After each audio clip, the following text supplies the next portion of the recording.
My family erased me from my brother's wedding. So my revenge took everything back, from the lake house to my freedom, and left them powerless forever. The wedding album lies open on Aunt Maxine's coffee table, a glossy monument to betrayal. I stand frozen, my fingers tingling with numbness as I stare at my brother Nolan beaming beside his new wife, the same brother whose wedding I'm supposed to attend tomorrow. "Elise, honey, I thought you knew." Aunt Maxine's voice wavers behind me, thick with something worse than pity, guilt. The carefully wrapped crystal frame slips from my hands. The shattering glass echoes through the living room like a physical manifestation of what's happening inside me. Shards scatter across the hardwood floor, catching light from the afternoon sun streaming through the bay windows. "That's not possible." My voice sounds strange, distant. "I have the invitation right here." I fumble with my purse, extracting the thick cream envelope with my name in elegant calligraphy. "Look, June 15th. Tomorrow." Aunt Maxine takes the invitation with trembling hands, her reading glasses perched on the end of her nose. "Oh, Elise." Her voice breaks. "The wedding was last weekend. They sent you the wrong date. On purpose." The room tilts slightly. I'd taken a day off from my executive marketing position to prepare, spent weeks searching for the perfect gift, the right dress, practicing what I'd say to family members who barely acknowledge my existence. "How can they be so cruel?"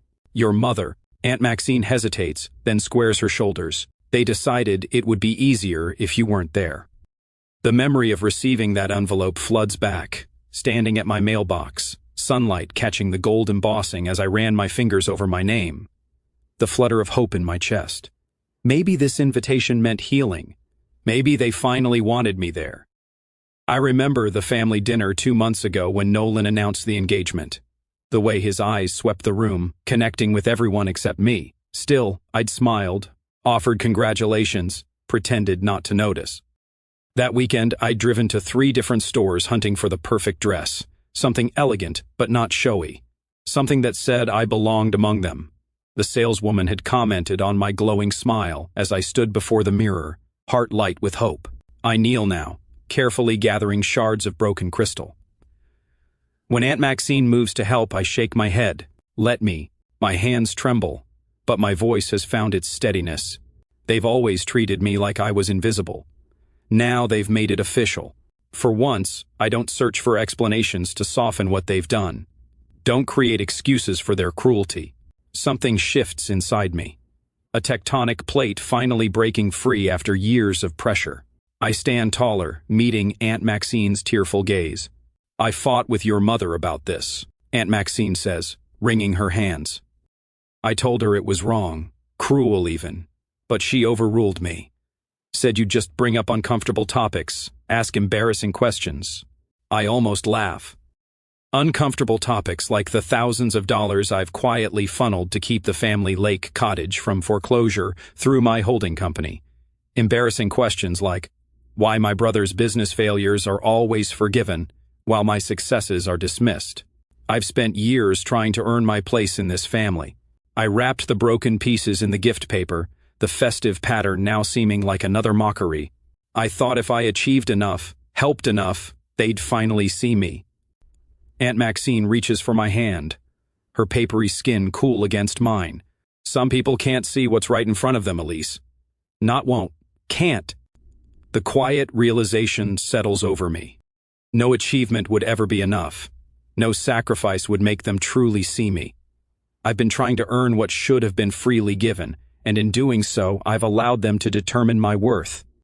I look at the album again, at all those smiling faces celebrating without me. My absence was so complete they didn't even need to edit me out.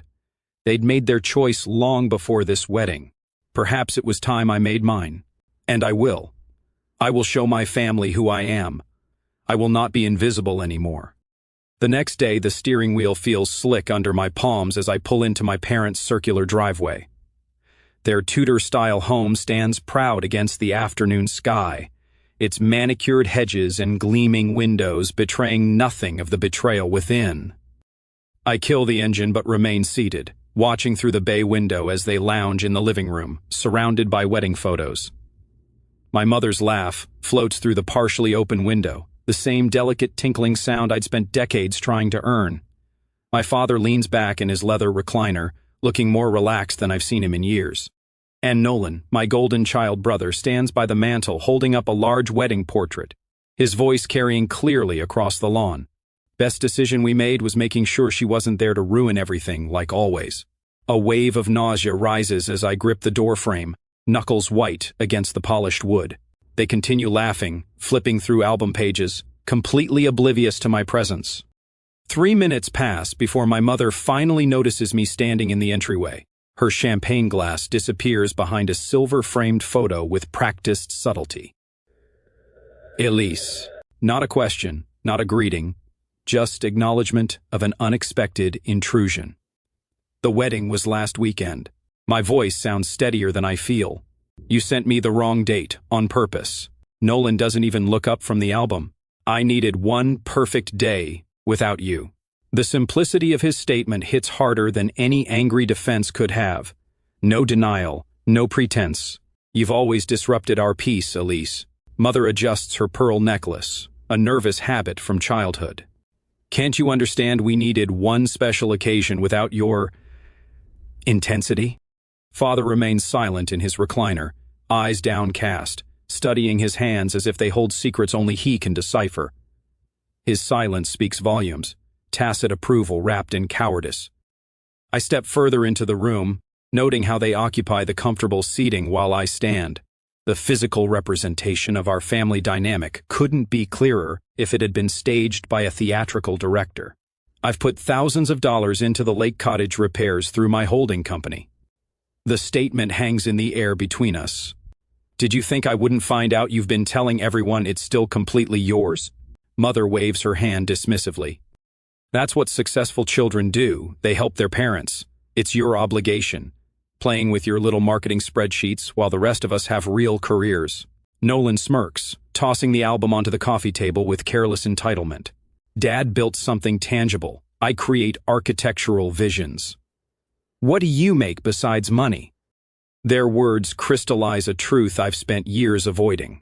To them, I am not a daughter or sister, but a resource. An ATM with inconvenient emotions they'd rather not acknowledge. I catch my reflection in the ornate mirror above the fireplace. The woman staring back seems diminished somehow, shoulders slightly curved inward, head tilted in a perpetual posture of apology. How long has this stranger been living in my skin? This woman trained to make herself smaller at every family gathering, to speak softer at every holiday dinner. Let me explain something you seem to have forgotten. I open my purse, retrieving a slim folder I'd grabbed from my home office on the drive over. I have documentation of every dollar spent on that cottage, every repair made, every tax bill paid. Mother's eyes narrow, the first flicker of uncertainty crossing her face. And most importantly, I have my name on the deed, not as co-owner, as sole owner. I place the document on the coffee table. You signed over your half to my company 3 years ago when Nolan needed capital for his failing restaurant venture. Father finally looks up, confusion battling with dawning comprehension. You're welcome to contest it, I continue, my voice gaining strength with each word. But the paperwork is quite thorough. Jenna made sure of that. Jenna? My Jenna Morales? Mother's voice rises an octave. Our family attorney? My attorney now, I correct her. For the past 5 years. 15 minutes later, walking back to my car, hands trembling but steps steady, I wonder if I should immediately cut all financial ties or gradually withdraw support to give them time to adjust. The swift justice of immediate action tempts me, but would that make me as callous as they had been? What would you do when you discover the people who should love you have only been using you all along? I start the engine, the quiet purr somehow steadying my racing heart. For the first time since receiving that beautiful lying invitation, I feel something close to peace. Perhaps the most important wedding wasn't Nolan's after all, but my own. Marrying the woman I am to the woman I've always been capable of becoming. That same day, my phone buzzed for the 5th time in an hour.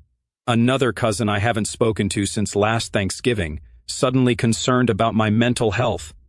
Mother's been busy. Elise, honey, we're worried about you. Uncle Robert's voice crackles through the speaker.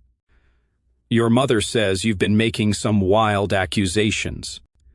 I press my fingertips against my temple. Did she mention that they sent me a fake wedding invitation with the wrong date? The pause tells me everything. Well, there must be some misunderstanding. No misunderstanding, Uncle Robert. They didn't want me there, so they made sure I wouldn't be. After hanging up, I opened my laptop to find Nolan has posted wedding photos online. Surrounded by everyone who matters, reads the caption beneath an image of our beaming parents flanking the happy couple. The absence I'd never noticed in family photos before now screams at me. The final blow arrives in today's mail. A formal letter on Dad's business stationery demanding the return of the lake cottage to its rightful owners, as if I'd stolen rather than saved it. Night after night, I lie awake, photographs spread across my bedspread. The smiling faces look back at me, mocking my naivety. Had I imagined the happy moments? Created false memories of connection where there was only tolerance? The weight of loneliness presses against my chest, heavier now without the pretense of family bonds.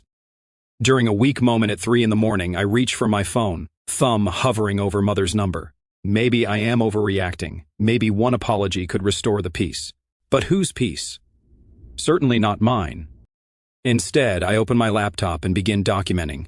Every check written for Nolan's business failures. Every transfer covering the cottage property taxes, every loan that was never repaid.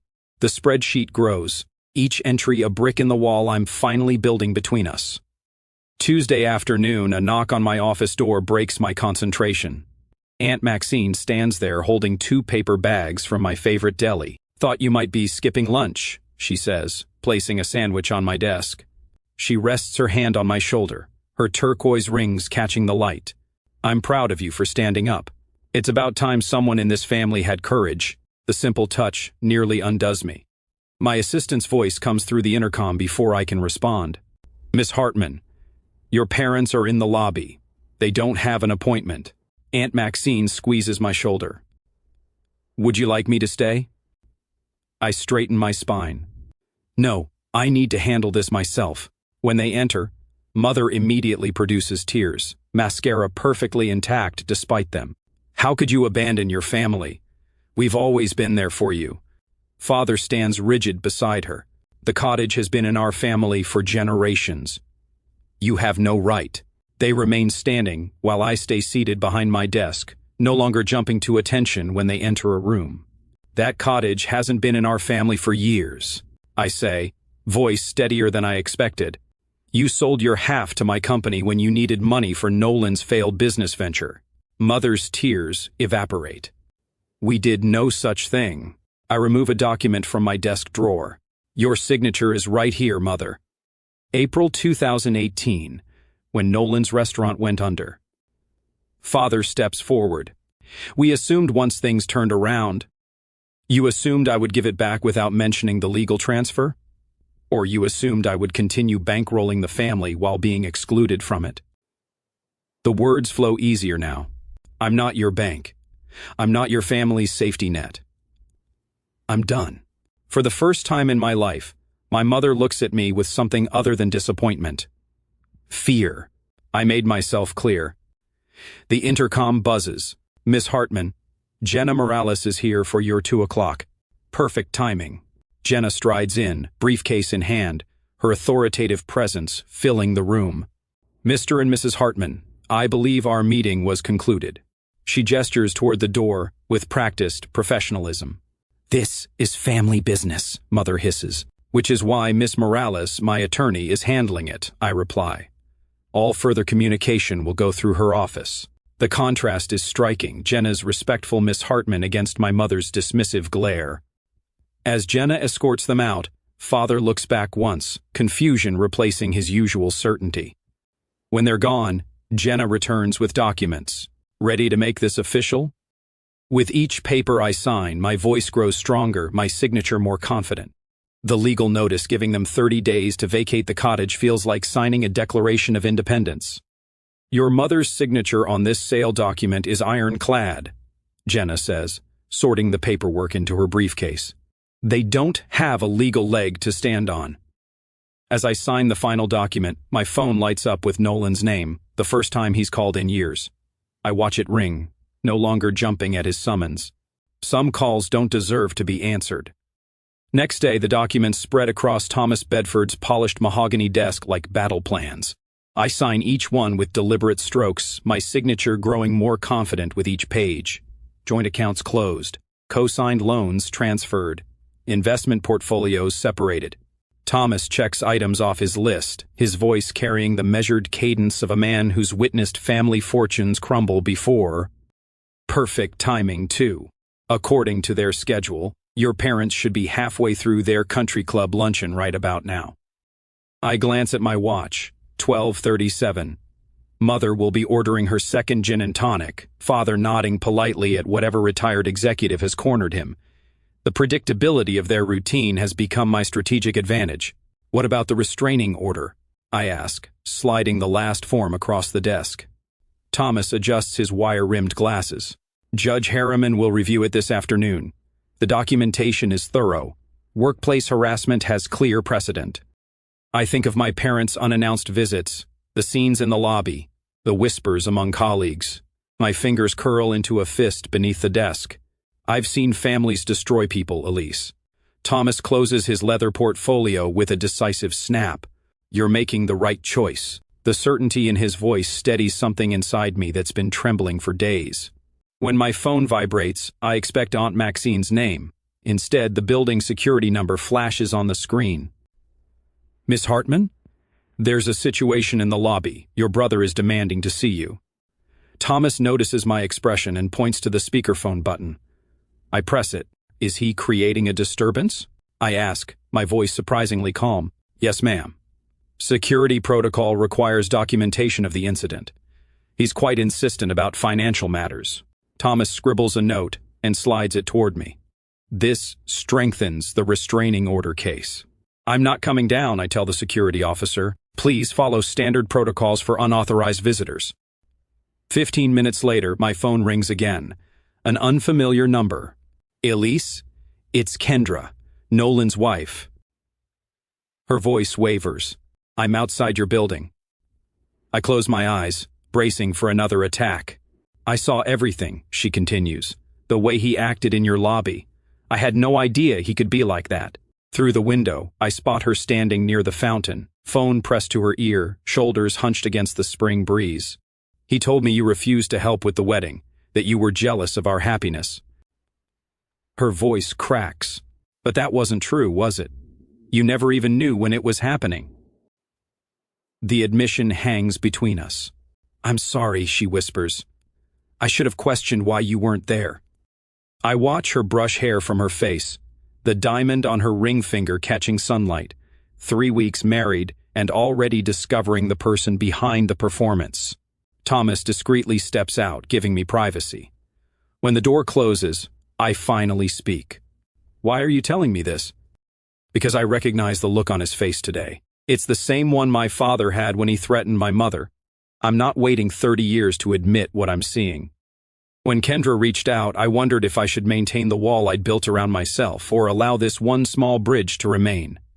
Could someone so closely tied to my pain become an ally, or was this another trap I couldn't yet see? Aunt Maxine arrives at my office later that afternoon, carrying a worn leather briefcase I've never seen before. I've been keeping these for years, she says, laying out folders containing printouts of emails, text messages, and financial records dating back a decade. Your mother never believed in deleting anything, thought she might need leverage someday. I flip through pages of correspondence revealing a systematic pattern of emotional and financial exploitation. Need money for Nolan's business venture.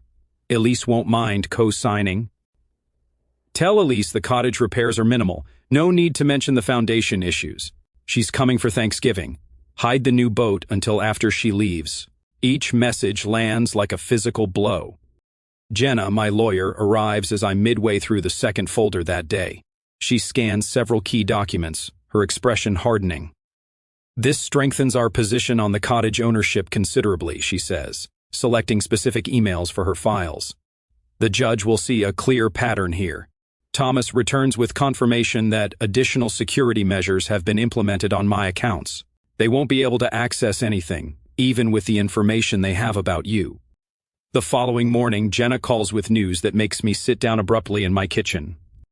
Judge granted the restraining order. His exact words were, "Clear pattern of emotional and financial harassment. They can't come within 500 feet of your workplace or residence." That afternoon, Aunt Maxine calls. "Your cousin Rebecca canceled her bridge game with your mother. Said she couldn't look her in the eye after what she did to you." One by one, the dominoes begin to fall. Uncle Stephen removes them from the holiday rotation. Grandmother's oldest friend refuses their dinner invitation. Nolan's drinking increases as rumors circulate about Kendra moving back to her parents' house. His financial stability leaves with her. When the formal eviction notice for the cottage arrives at my parents' house, reality finally sinks in. The consequences they never imagined possible have come due. I run my finger over the embossed letterhead of my holding company, the same company that purchased the cottage 3 years ago when they could no longer afford the taxes. The cottage, they still believe, is theirs. The truth has a way of revealing itself, one document at a time. A week later, on Wednesday, the familiar gleam of morning sunlight across the polished granite lobby of my office building feels different today. I've walked through these doors hundreds of times, but never quite like this, with security guards Stan and Miguel exchanging knowing glances as my parents enter behind Pastor Williams. Their expressions a careful study in contrition. Mother's camel hair coat hangs slightly askew on her shoulders, her normally perfect hair showing telltale strands out of place. Father stands with unusual deference, his shoulders hunched forward in a posture I've never witnessed before. The family pastor walks between them, Bible clutched to his chest like a shield. Pastor Williams extends his hand, his voice carrying that practiced tone of gentle authority he uses for hospital visits and funeral services. "Your parents thought it might help to have someone neutral present for this conversation." I don't take his hand. "There's nothing neutral about someone who's been at our Christmas dinner table for 20 years, Pastor." Mother steps forward, her voice wavering. "We've been praying about this situation, Elise, about your behavior lately." "My behavior?" The words escape as a quiet laugh that surprises even me. "The cottage has been in our family for generations." Father finally speaks, his usual commanding tone replaced with something resembling humility. "Your grandfather built it with his own hands." Pastor Williams places a gentle hand on my arm. "Forgiveness is divine, Elise. They're still your parents. There are bonds that transcend disagreements." "Disagreements?" I repeat, feeling heat rise in my neck. "Is that what we're calling deliberate cruelty now? Think about what people at church will say." Mother whispers, glancing around the lobby as if congregation members might materialize beside the potted ferns. "Families shouldn't air their difficulties in public. The Thornton girl just went through something similar with her parents." Everyone's talking. I straighten my spine, feeling a strange lightness spread through my chest. "I've been promoted to Creative Strategy Director, Pastor. Did they mention that when they asked you to come? Or that my team just landed the Richardson account?" The pastor blinks, clearly thrown off script. "That's wonderful news, Elise. Congratulations." I reach into my leather portfolio and remove 2 envelopes, placing them side by side on the reception desk. "This is the invitation to Nolan's wedding I received. And this is the real one Aunt Maxine showed me afterward." Pastor Williams peers at them, confusion creasing his forehead as he notes the different dates. "They sent me the wrong date on purpose, so I wouldn't attend my own brother's wedding." My voice remains steady, a revelation in itself. This wasn't a misunderstanding or an oversight. It was deliberate exclusion. Sometimes families make difficult choices to maintain peace. Pastor Williams begins, but I cut him off. "I've spent my life forgiving, Pastor. I've turned the other cheek so many times I've been spinning in circles. Now I'm spending it living." I lock eyes with him directly. "Did they tell you about the lake cottage? How I've been making the payments for 8 years while they pretended it was still theirs? Or how they've needed financial assistance every time Nolan starts a new business venture?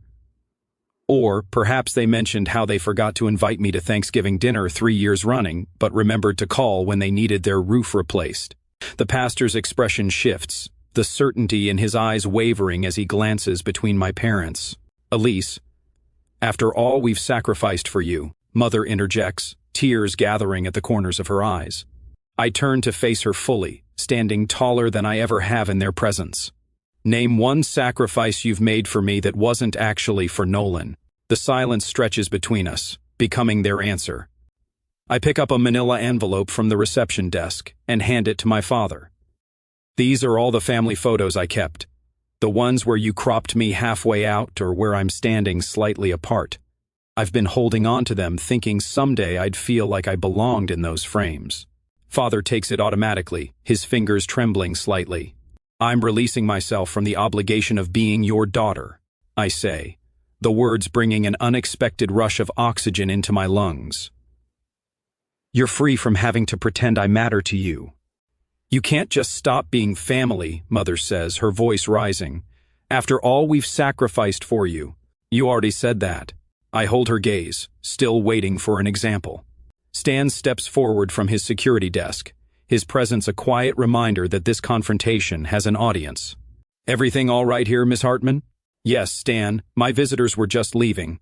This isn't over, Elise, Father says, clutching the envelope of photos.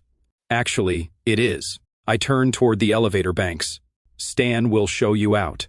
I don't look back as the elevator doors close behind me, cutting off the sound of my mother's protests. The sensation of lightness continues spreading through my chest, replacing the familiar weight I've carried for decades. 2 weeks later, the news reaches me through Aunt Maxine. Nolan has lost his job, his marriage already showing cracks under financial pressure. I feel nothing but a distant pity, like observing strangers through a rain-streaked window. The first letter arrives at my office the following Tuesday. The envelope bears my father's distinctive handwriting, precise capitals with flourished edges. I place it on my desk beside my coffee, studying it as steam rises between us. My finger traces the edge of the seal, not yet breaking it. Inside might be more manipulation, more guilt, more demands disguised as family obligation, or perhaps something else entirely. I haven't decided whether to open it yet, and that choice, I realize, is the most valuable thing I've gained. A year later, the morning sun streams through the floor-to-ceiling windows of my lake house office, casting golden patterns across the hardwood floor. My photographs line the walls, landscapes I captured during weekend trips when I stopped waiting for invitations that never came. No family portraits here, just moments that belong solely to me. My phone rings, and for the first time in years, my shoulders don't tense at the sound. Elise Hartman, I answer, tucking the phone between my ear and shoulder as I arrange presentation notes. It's a potential client interested in my boutique marketing approach.